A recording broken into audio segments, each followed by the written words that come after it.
apa sampai sekarang? Tanya dia dong, jangan tanya saya. Kemarin gimana dalangnya selain lahan?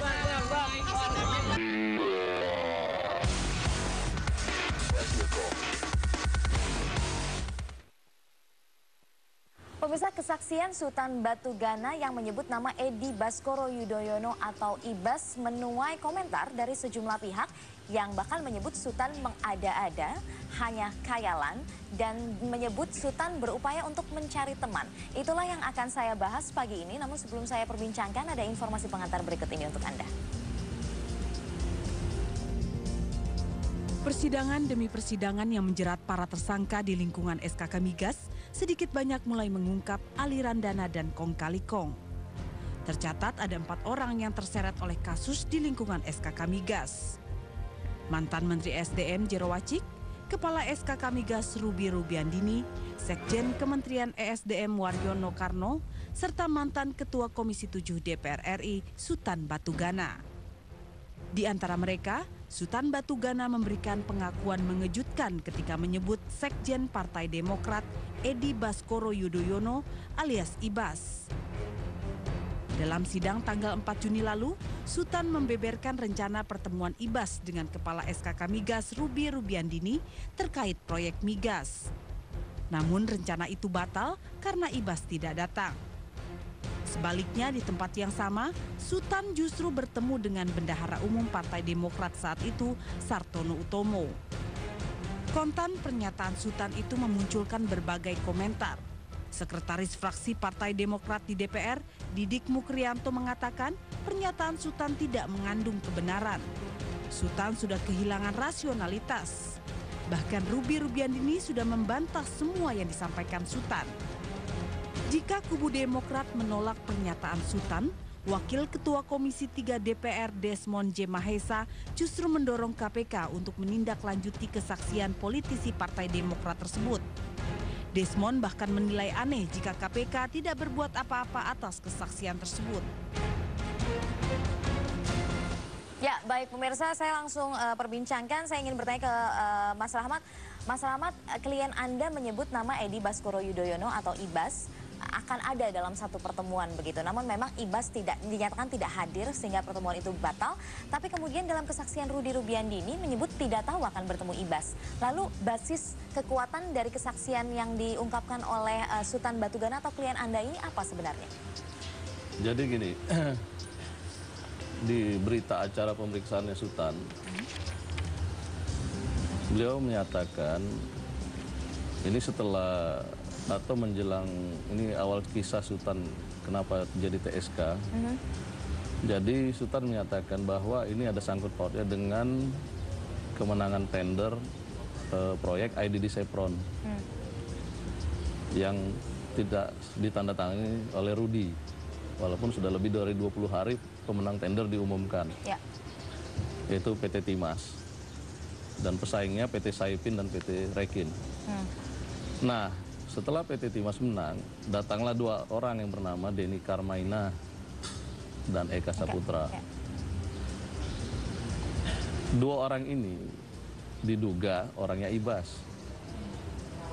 Karena dekat begitu ya, Denny Karmaina disebut dekat Saya dengan juga Ibas. belum kenal yang mana Denny Karmaina, tapi Sultan tahu.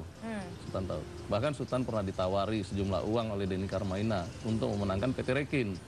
Tapi Sultan tidak mau.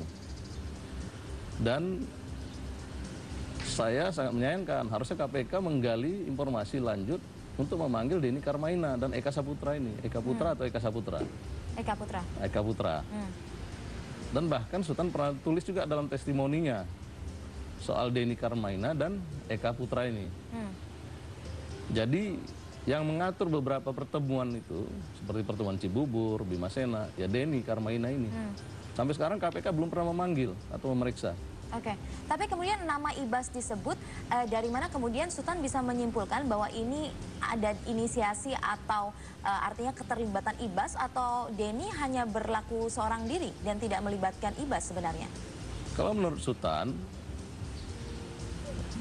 Denny ini selalu membawa nama Ibas. Ini Bang, permintaan bos misalnya, ini perintah bos. Bos itu maksudnya adalah Ibas begitu?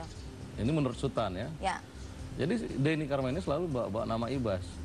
Tapi harus digali lagi keterangan pada Denny Karmaini langsung. Supaya ini clear hubungan korelasi hukum ini. Antara Sutan, Denny, Eka Putra. Dan lanjut ke Ibas. Kalau ini kan masih kabur nih Ibas. Baik. Saya akan coba minta tanggapan dari Bang Ruhut. Bang Ruhut, nama Ibas disebut kembali dalam kesaksian oleh Sutan Batugana setelah sebelumnya juga sudah disebut oleh orang-orang lain seperti Devi Ardi misalnya. Tanggapan Anda bagaimana? Kalau saya, Sutan Batugana ngomong, saya anggap seorang pembohong besar. Saya satu dapil sama dia dari Sumut. Dia kalah sama saya lebih kurang 20.000. Dia bilang dia menang. Saya curi suara dia. Itu orang memang udah sakit. Kaitan dengan kasus ini, tegas saya katakan. Sutan Batugana itu ibarat orang jatuh ke jurang. Belum sampai ke dasar jurang, jadi lagi melayang-layang. Kan lagi proses hukum. Mulailah dia, supaya nggak ke dasar jurang, ada akar dia pegang, ada kayu dia pegang biar dia bisa selamat. Inilah gaya Sutan. Jadi apa yang dia omongin itu kan dari tadi Mbak juga mengatakan akan. Jadi di mana di situ fakta hukumnya kalau bicara akan? Ya. Jadi saya sangat sedih.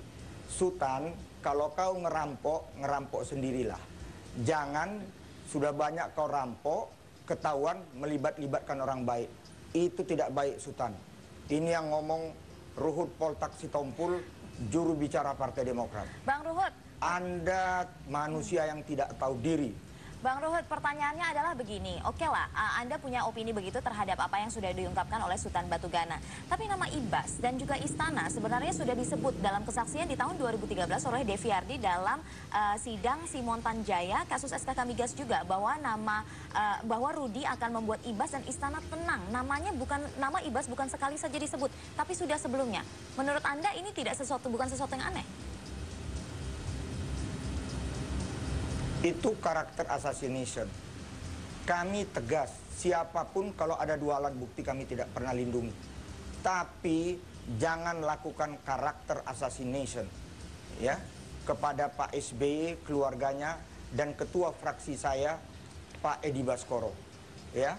Kalau ada dua alat bukti silakan. Kami ingin menjadikan hukum Panglima. Kami siap menghadapinya semua. Tapi jangan fitnah. Itu saja. Saya terima kasih kepada KPK sangat profesional. Kalau katanya maaf saja, seperti orang yang tidak melihat menyanyikan lagu Bintang Kecil. Bintang kecil di langit yang tinggi, katanya itu tidak baik. Hati-hati. Baik, Bung Ruhut, saya tahan dulu. Saya ingin bertanya ke Bung Donald. Bung Donald, Anda melihat ini sebenarnya seperti apa? Nama Ibas sudah disebut, tapi ini masalahnya adalah kalau misalnya memang benar-benar terlibat, harus ada pembuktiannya, apakah ada alat buktinya, harus ada tindakan lanjut dari penegak hukum. Tapi selama ini belum ada. Iya, pertama nama Ibas memang sering dikaitkan dengan banyak peristiwa-peristiwa pidana yang berkaitan dengan kejahatan tindak pidana korupsi. Seperti yang paling awal kita mendengar kesaksian Nazarudin, adanya kongres di Bandung. Cuman kalau kita lihat dari keterangan-keterangan Nazarudin tersebut, agak kesulitan untuk mencari alat bukti untuk memverifikasi. Kesaksian Yulianis justru tidak melihat langsung peristiwa terjadinya pemberian uang itu. Terjadi titik lemah di situ. Walaupun kita mendorong KPK untuk memproses informasi-informasi demikian, sepanjang kemudian tidak didukung oleh informasi dan keterangan lain tentu akan menjadi sulit. Hari ini muncul lagi dalam sidang Sutan Batugana.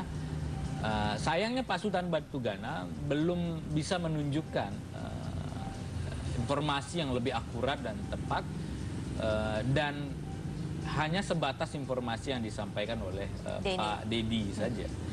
Kalau seandainya Pak Dedi mencatutnya gimana? Itu kan menjadi kendala kan. Di situ menurut saya coba pahami, saya keluar dari konteks kemelut politik yang terjadi. Saya coba lihat dari pengalaman kami ICW dalam melaporkan berbagai macam kasus-kasus korupsi, sulit kemudian keterangan saksi yang berdiri sendiri tanpa ada kesesuaian dengan saksi-saksi yang lain akan ditindaklanjuti oleh penegak hukum. Poinnya adalah memang kita mendorong KPK untuk memvalidasi informasi tersebut dengan menggali keterangan-keterangan di pihak lain. Cuman sepanjang kemudian itu kesulitan untuk mencari informasi, ya kita juga tidak bisa memaksakan tentunya. Ini dilontarkan oleh Pak Sutan Batugana sendiri. Kemudian Pak Batugana justru mendengar nama Ibas dari orang lain, Pak Dedi itu. Nah tentu kesulitannya di situ. Kemudian pertanyaannya, kalau Pak Dedi sendiri nggak mengakui bahwa saya tidak pernah menyebut nama Ibas, ya tentu akan menjadi lemah, sulit lagi. Akan semakin sulit lagi. Jadi menurut saya tentu secara normatif kita akan bilang ya KPK harus memvalidasi informasi, melanjutkan apakah itu benar, tetapi mungkin akan dalam perkara lain, di split. Ini bukan perkara ini yang sedang ongoing case kan adalah perkara Sutan Batugana. Betul. Barangkali kalau memang ada informasi yang lebih kuat, bisa lebih valid dan bisa divalidasi menjadi sebuah alat bukti, itu akan dibuka pemeriksaan baru tentunya, kasus baru. Tentu akan terpisah. Ya saya berharap kalau memang itu ada, apakah itu berasal dari Pak Sutan Batugana, atau yang sekarang baru divonis 14 tahun oleh Mahkamah Agung, Anas Subhaningrum, ya silahkan buka saja. Karena memang the ruling party itu memang punya memiliki gula, sekantung gula yang kemudian akan dikerubungi oleh banyak semut-semut. Oke, tapi permasalahannya adalah apakah kemudian dari pihak Sutan sudah mengeluarkan nama Ibas, punya keterangan atau bukti-bukti yang lebih artinya lebih kuat lagi begitu untuk mendukung pernyataannya. Nah, kemudian ada berbagai pihak, Pak Rahmat, yang menyebut bahwa Sutan ini cari teman, Sutan ini mengada-ada. Bagaimana kemudian untuk meyakinkan bahwa tidak, sebenarnya ini bukan cari teman atau mengada-ada saja? Saya minta jawaban Pak Rahmat, tapi setelah jeda kita tahan dulu. Pemirsa tetaplah bersama kami, setelah jeda kami akan mendengarkan jawaban Pak Rahmat. Setelah jeda berikut ini, Bincang Pagi akan segera kembali.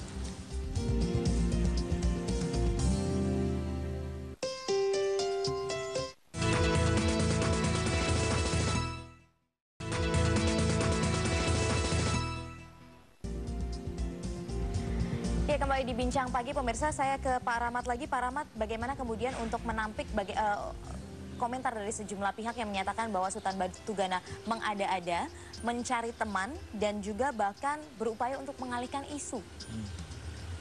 Saya pikir itu bukan mengalihkan isu ya. Saya pikir itu sudah mengarah kepada substansi kasus atau perkara dan mengarah kepada fakta-fakta hukum baru supaya itu digali oleh KPK. Kalau sudah ada nama seperti Denny Karmaina, nama Eka Putra, gali dong dari dua orang tersebut lagi. Jangan KPK berdiam diri sebatas pada saksi-saksi yang ada seperti Waryono Karno, Rudi Rubendini, tapi harus lebih gali lagi. Terus, dan Sutan setiap pemeriksaan di berita acara pemeriksaan selalu ditanyakan, Anda dalam keadaan sehat walafiat? Ya, saya dalam keadaan sehat, jadi nggak pernah sakit. Justru yang menyatakan sakit perlu dipertanyakan, Mas. Jadi setiap berita acara pemeriksaan selalu ditanyakan, Anda dalam keadaan sehat walafiat, jasmani dan rohani? Ya, saya dalam keadaan sehat. Sultan cuma sekali sakit waktu behelnya itu. Itu sakit karena behel nusuk-nusuk gigi. Jadi saya minta KPK menemukan fakta-fakta hukum baru setelah ada fakta-fakta persidangan. Harusnya gitu logika hukumnya. Jadi ada korelasi nanti itu membuka tabir ini. Oke, kami berupaya untuk menghubungi KPK, tapi hingga sampai saat ini, Pak Johan Budi sudah bergabung bersama kami, PLT Pimpinan KPK. Selamat pagi, Pak Johan Budi. Selamat pagi. Baik, Pak Johan Budi, ini kami sedang membahas mengenai Sutan Batugana yang menyebut nama Ibas begitu ya. Nama Ibas sudah disebut tidak hanya satu kali ini, tapi juga dalam beberapa persidangan lainnya terkait dengan kasus hukum. Apakah KPK akan mengembangkan kasus ini dan kemungkinan memanggil Ibas seperti itu? Gini, Pak, pernyataan Pak Sutan Batugana itu kan disampaikan di depan persidangan. Di mana di sana ada juga hakim ya, yang mendengar itu selain jaksa dari KPK. Nah, tentu pengakuan-pengakuan yang keluar apakah itu dari terdakwa, apakah itu dari saksi dalam persidangan, kan harus diuji juga dengan bukti-bukti lain yang kemudian bisa disimpulkan bahwa keterangan yang disampaikan itu bernilai besar atau tidak. gitu kan, tidak bisa hanya satu keterangan ya, yang kemudian langsung disimpulkan bahwa itu benar. Ini yang pertama. Yang kedua, kalau soal memanggil dan tidak memanggil dibahas, sebenarnya hakim juga bisa. Kalau hakim menganggap bahwa di dalam proses persidangan itu perlu didengar keterangan saudara Ibas gitu. Itu bisa memerintahkan pada jaksa untuk menghadirkan di persidangan. Tapi hakim kan tidak mengatakan begitu. Nah, kalau soal menilai benar tidaknya pernyataan seseorang itu kan harus diverifikasi oleh bukti-bukti lain. Apakah itu keterangan atau saksi orang lain, apakah itu bukti-bukti yang terkait dengan itu misalnya di dalam hukum persidangan. Nah, kalau itu bernilai benar gitu ya dari sisi pembuktian misalnya, bisa saja KPK mengembangkan perkara ini gitu nantinya gitu. Bukan di dalam proses persidangan itu. Kalau soal menghadirkan itu nanti kalau hakim menganggap bahwa saudara Ibas perlu dihadirkan, tentu hakim bisa memerintahkan itu pada jaksa KPK. Oke, Pak Johan Budi, kalau kemudian sampai sekarang ini kita belum melihat KPK ada pengembangan kasus ke nama yang santer disebut ini, yaitu Edi Baskoro Yudhoyono. Apakah Anda melihat bahwa basis kesaksian yang ada selama ini sama sekali tidak kuat? Saya kira tidak, soal nyebut nama itu nggak cuma nama, agak satu nama ya, banyak nama dalam proses penyidikan sebelum masuk ke proses persidangan. Tentu penyidik di KPK kan perlu klarifikasi apakah keterangan yang disampaikan oleh seorang saksi atau tersangka dalam proses penyidikan itu sekedar keterangan saja ataukah ada bukti lain pendukung gitu. Nah, kalau ada bukti pendukung kemudian disimpulkan perlu didengar keterangannya, pasti dalam proses penyidikan dipanggil. Nah, kan sampai sekarang tidak ada pemanggilan soal nama Ibas yang kemudian masuk di persidangan muncul pengakuan itu. Saya tidak tahu ya di dalam proses penyidikan apakah Pak Sultan Batugana juga menerangkan apa yang dia sampaikan di dalam proses persidangan. Kan bisa saja berbeda ketika dia memberikan keterangan di proses penyidikan, kemudian memberi keterangan di persidangan. Sebenarnya yang digunakan itu kan keterangan yang di muka persidangan ya. Oke.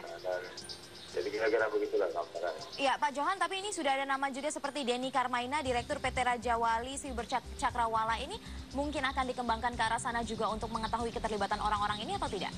Saya mohon maaf tidak tahu detail ininya ya, perkaranya sampai detail materi satu-satu kan saya tidak paham.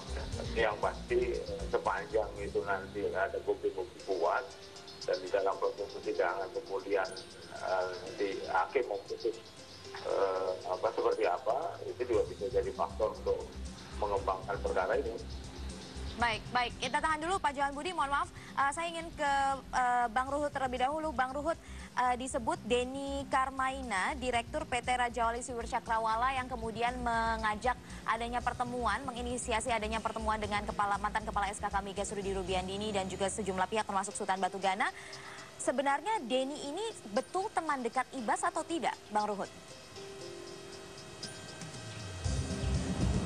Jadi apa yang dikatakan adik saya dari ICW ya dan mitra saya Pak Johan Budi, komisioner KPK, itulah bicara hukum ya.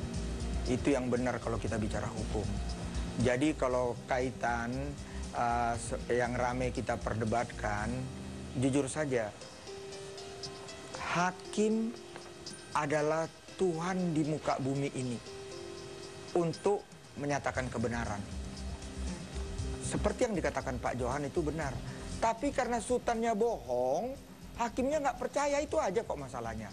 Ya, Sultan ini udah terlalu sering bohong. Dan kader-kader kami yang lain juga menjual nama partai, minta proyek, bilang buat partai. Tapi dia kantongin biar jadi kaya raya. Ya, itulah yang terjadi sebelum Sultan yang lainnya, Anas dan lain-lain. Baik, Bang Ruhut. Jangan jual nama partai. Bang Partai Ruhut. kami dan dia juga satu-satunya partai yang ada departemen saya yang pimpin pencegahan dan pemberantasan korupsi. Bang Ruhut, bohong atau tidak, benar atau salah, ini semua perlu ada proses lebih lanjut. Baik, Bang Ruhut, saya ingin minta komentar dari Mas Donald. Mas Donald, kita mengalir saja, silakan. Hormati hukum, jadikan hukum panglima. Ya, Mas Donald, Anda melihatnya selama ini KPK seperti yang Anda katakan tidak kemudian melakukan pengembangan terhadap orang-orang yang di lingkaran kekuasaan itu karena kurangnya alat bukti atau ada apa ini sebenarnya? Pasti kalau kita bicara penegakan hukum, variabel alat bukti akan menjadi variabel utama untuk menentukan orang tersangka atau tidak. Pasti akan bicara alat bukti, apalagi konteks hari ini pra-peradilan yang semakin ketat untuk menyeleksi seorang menjadi tersangka atau tidak dalam quote and quote, itu akan menjadi faktor yang paling dihitung oleh penegak hukum. Walaupun di sisi yang lain ada variabel lain seperti kekuatan politik, kemudian apalagi kemudian kasus-kasus yang berkaitan dengan aparat penegak hukum, kepolisian, polisi aktif, pasti juga akan dihitung oleh KPK. Cuman variabel yang paling utama pasti akan bicara variabel alat bukti. Nah, di situ kemudian akan menentukan seorang menjadi tersangka atau tidak. Kenapa kemudian menunggu proses cukup lama? Ada juga variabel lain seperti putusan yang menunggu ingkrah. Seperti dalam kasus Bank Senturi. Hari ini kan KPK kita mendengar membuka penyelidikan baru terhadap kasus Bank Senturi setelah adanya putusan ingkrah terhadap Budi Mulya. Kemudian akan dikembangkan apakah, karena pasal 55 turut sertanya kan terbukti. Kalau pasal 55 turut serta terbukti akan dilihat siapa-siapa peserta yang turut serta di lingkaran tersebut. Nah, itu akan menjadi faktor penentu juga apakah kasus itu bisa dikembangkan kepada hal-hal yang lebih substansial dengan aktor yang lebih tinggi, kan main seperti anak tangga juga. Cuman kalau berdiri sendiri tentu akan menjadi lemah. Kita harus mahfum juga. Justru bunuh diri KPK kalau memproses orang yang kemudian keterangannya masih sangat lemah. Itu justru akan membahayakan proses penegakan hukum sendiri. Jadi itu sebenarnya bisa menjadi kekuatan bahwa KPK selama ini bukan karena ada tekanan tertentu dari kekuasaan atau lain sebagainya, karena memang basis untuk mengambil tindakan lanjutan juga kurang kuat begitu. Kalau kita bicara ada tekanan, kalau kita lihat realitasnya justru elit-elit partai politik berkuasa justru dibabat juga oleh KPK. Mulai dari pengucur dana Partai Demokrat juga dibabat oleh KPK. Elit yang kemudian berada di inner circle-nya Partai Demokrat seperti Andi Alfian Mararangeng juga diproses oleh KPK.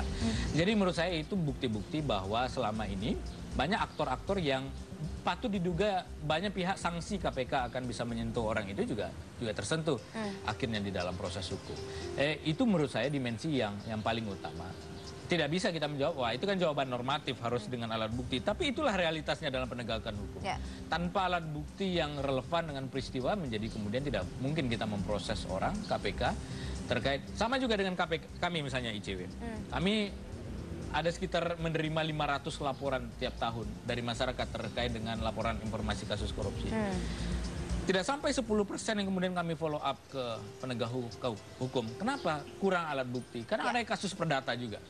Jadi itu juga dengan KPK. Kalau kita lihat, KPK justru banyak sekali menerima laporan hampir 50 ribuan kasus setiap tahunnya. Tapi kemudian tidak ditindaklanjuti karena memang alat bukti kurang, informasi semu, segala macam. Baik, gitu. Jadi tidak bisa gegabah juga ya Pak Rahmat. Tadi kita sudah dengar jawaban dari KPK bahwa harus ada dasar yang lebih kuat lagi begitu, tidak hanya kesaksian-kesaksian. Mungkin Anda bisa jawab, tapi kita harus jeda terlebih dahulu. Baik, setelah jeda ya Pak ya. Baik, pemirsa tetaplah bersama kami, Bincang Pagi akan segera kembali.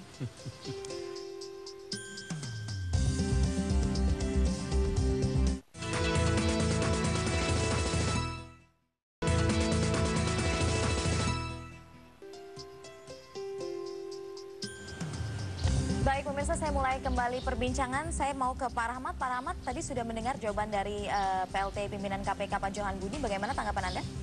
Jawaban Johan Budi sangat normatif ya. Dan kalau katanya KPK bergerak cepat, bertindak cepat, saya mau bertanya, ketika Sultan di TSK kan pertama kali kasus apa?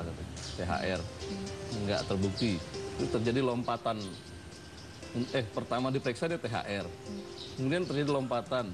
Di TSK kan APBNP 2013. Ini ada apa nih? Ada skenario pertama THR gak kena di pas pemeriksaannya ya. Terus kemudian dicari-cari lagi APBNP 2013. Baru kemudian digali saksi-saksi, alat bukti untuk seolah-olah itu ditempelkan sama Sultan bahwa itu ada korelasi fakta hukum yang sebagai alat bukti yang terhadap Sultan. Pertama itu yang diperiksa kan Sultan soal THR. Oke, jadi maksud Bukan Anda adalah APBNP apa? Ada apa? Ya berarti ada apa ini KPK? Kok terjadi lompatan terhadap pemeriksaan Sultan waktu itu? Tahun lalu tuh Sultan sebelum TSK itu pemeriksaannya pertama THR, kemudian di TSK kan APBNP 2013. Oke, tapi terkait kemudian juga apa yang sudah diungkapkan oleh Sultan Batugana, sebenarnya ekspektasinya terhadap KPK itu apa? Ya ada semacam bahwa ketidakpuasan sekelompok atau segelintir orang terhadap Sultan dan Rudi ya, untuk men-TSK-kan Sultan gitu melalui KPK. Atau KPK kalau memang mau serius ya TSK-kan Sultan di kasus THR. Oke, baik. Saya ingin minta tanggapan dari Pak Johan Budi. Pak Johan Budi, bagaimana tanggapan Anda? Apakah kemudian nanti nama-nama tersebut yang sudah disebut baik oleh Sultan Batugana ataupun beberapa saksi lainnya ini akan diusut atau dikembangkan kasusnya? Karena ini bisa memecah juga aliran, kemudian juga duduk perkara kasus ini seperti apa, Pak Johan Budi? Ya, dan seperti yang saya sampaikan di awal bahwa nanti kita lihat dalam proses persidangan itu seperti apa. Apabila diputuskan oleh hakim salah atau tidak, gitu ya. Kalau diputus bersalah pada saat ini pertimbangannya atau kata dakwaan dan sebagainya, itu nanti bisa dikembangkan dari situ juga. Nanti kalau diponis tidak bersalah, artinya KPK selama ini tidak kuat. Jadi tidak bisa proses ini langsung disebut bahwa KPK mengada-ada. Yang bisa mengatakan itu aktif, bukan orang lain. Nanti kita di pengadilan itu tempatnya. Kalau hakim nanti memutus bersalah atau tidak bersalah, itu baru bisa ukur bagaimana KPK melakukan proses penyidikan. Saya kira itu. Baik. Terima kasih Pak Johan Budi sudah bergabung bersama kami. LT Pimpinan KPK Pak Johan Budi sudah bergabung bersama Bincang Pagi. Terima kasih. Saya ingin ke Bang Ruhut. Bang Ruhut, Anda tadi sudah menyebut bahwa ada saja banyak orang yang menyebut-nyebut nama begitu ya. Kemudian apa langkah yang dilakukan? Apakah ada langkah hukum atau apa yang akan dilakukan oleh Edi Baskoro Yudhoyono misalnya? Ya jelas ya, ada pemikiran untuk itu. Tapi saya menyampaikan kepada Bapak, ya ngapain kita ladenin yang begini-gini. Ingat ini reformasi. Di era reformasi rakyat sudah sangat cerdas. Rakyat nggak terpengaruh kok dengan gitu-gitu. Ya, jadi biarin aja lah, bagi saya anjing menggonggong kafilah berlalu. Tapi perlu saya sampaikan ya, mereka-mereka yang melakukan ini semua untuk kepentingan pribadi tapi jual nama besar partai kami sedih. Sekarang terimalah akibatnya. Dan mungkin ini karena waktu saya terakhir, kenapa saya dari Medan, saya diundang oleh BNPT, Badan Nasional Penanggulangan Terorisme. Baik. Jadi saya bersama Pak Saud Usman Nasution dan Pak Deputi Pak Agus Suryabakti. Kami berbicara di forum generasi muda agar kita waspadalah. Bukan hanya kepada korupsi, narkoba, dan juga terorisme. Baik, Bang Ruhut satu lagi. Ini sudah disebut namanya oleh Pak Sultan Batugana yang menyatakan bahwa Pak Denny menyebut dia adalah teman baik Ibas. Dan dalam setiap pertemuan yang diinisiasi menyebut ada bos, ini sesuai dengan request bos, sesuai dengan request Ibas begitu. Nah, kedekatannya itu seperti apa? Mungkin bisa dielaborasi terlebih dahulu sebelum saya tutup perbincangan ini. Ya, jadi saya ini kan jelek-jelek di Komisi 3, saya advokat 32 tahun sebelum jadi anggota DPR. Ya, saya juga melakukan investigasi. Ya, saya tanya karena kenapa ada Sartono bendahara umum saya. Ya, saya datangin semua. Ya, nama yang disebut. Ya, itulah adanya Rudi. Kenapa dipanggil Sultan? Karena proyek yang menang itu Sultan di belakangnya katanya. Tapi katanya untuk Demokrat. Karena itu Pak Rudi nggak mau teken. Udahlah Sultan. Ya, aduh, jangan lagi kau bikin ngeri-ngeri sedap. Udah dalam penjara kau sekarang. Jadi menurut Anda justru faktanya diputarbalikkan, tapi kemudian Anda juga masih belum menjawab kedekatan antara Denny Karmaina dengan Ibas? Saya punya ketua fraksi, semua orang merasa dekat. ya. Tapi saya yang tahu siapa Edi Baskoro, ya. Ya, semua orang bisa. Ruhut Sitompul se-Indonesia fans saya bilang dekat sama saya. Kadang-kadang aku bingung siapa ini ya. Hal-hal seperti itu. Begitu juga, ya. Kamu Kartika, kamu cantik jelita, pasti banyak laki-laki yang merasa dekat sama kamu. Padahal kamu nggak kenal dia, Kartika, betul nggak? Terima kasih Bang Ruhut Sitompul sudah bergabung bersama kami dari Medan. Terima kasih sahabat saya lawyer, sahabat saya KPK, dan juga sahabat saya ICW. Terima kasih Bang Ruhut Sitompul. Saya ingin tanyakan komentar Mas Donald, tapi kita harus jeda terlebih dahulu. Pemirsa tetaplah bersama kami, Bincang Pagi akan segera kembali.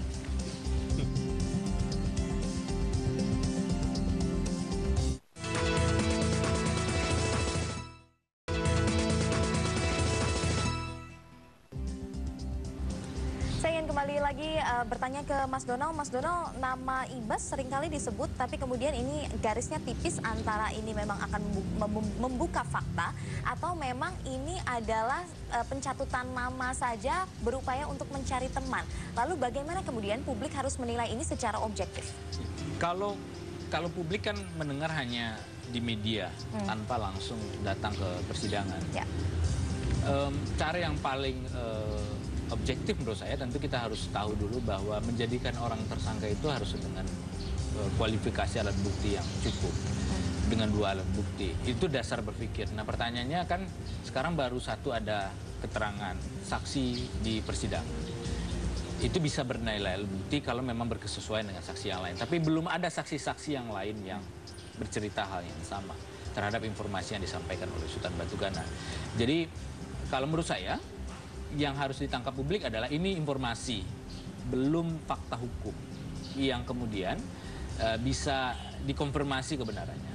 Di samping saat yang bersamaan, tentu kita juga publik ingin penegak hukum terus memproses semua pihak-pihak yang patut diduga terlibat di dalam macam-macam persoalan korupsi. Apakah itu benar? Ya walau-alam benar atau tidaknya. Tapi teori politik korupsi kan begini, bahwa ketika orang punya kekuasaan, maka dia bisa menyalahgunakan kekuasaan itu. Dalam UNCAC kita sebut ada perdagangan pengaruh atau trading influence. Pak Sultan walaupun menyampaikan itu terkait dengan Ibas, tapi ini juga bisa jadi bumerang ke beliau sendiri.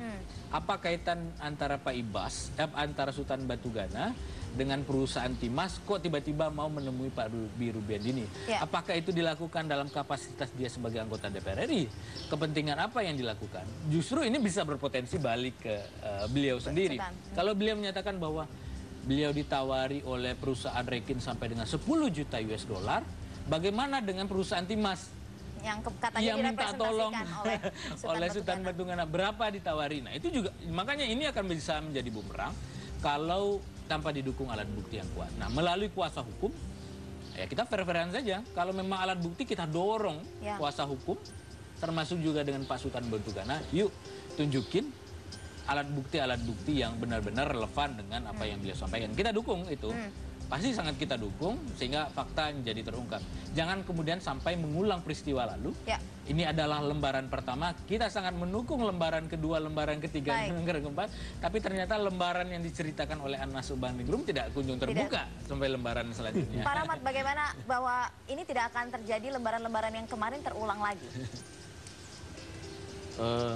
Saya pikir pertama hakim harus memerintahkan KPK untuk segera panggil tuh Denny Karmaina, Eka Putra yang disebut-sebut dalam persidangan, ya. Kemudian ini kan masih perjalanan pemeriksaan saksi di pengadilan. Rudy harus dihadirkan lagi sebagai saksi untuk beberapa hal untuk dikonfrontir keterangan-keterangan Rudy Rubiandini yang kemarin. Jadi supaya lebih jelas, lebih clear. Jadi nggak kita juga menjadi bumerang terhadap klien kami, nggak juga menjadi orang merasa namanya dijelekkan, kan?